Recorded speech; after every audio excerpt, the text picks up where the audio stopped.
Zdravo! Danas sam hteo svim damama da dam jedan savjet kako da uštede neki dinar kada traže muža. Svi znate da je danas najbitniji zapravo fizički izgled.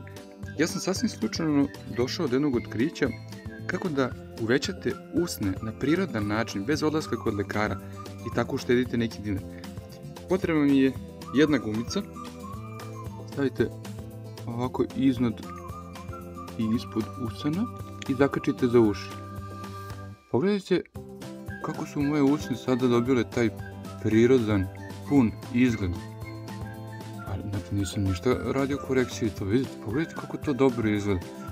I eto, samo preporučujem da uzmete ovu gumicu, ona košta 10 dinara, uzmite neku koja je providna da se ne vidi i vidite, uopšte to ne izgleda tako jeftino, pogledajte.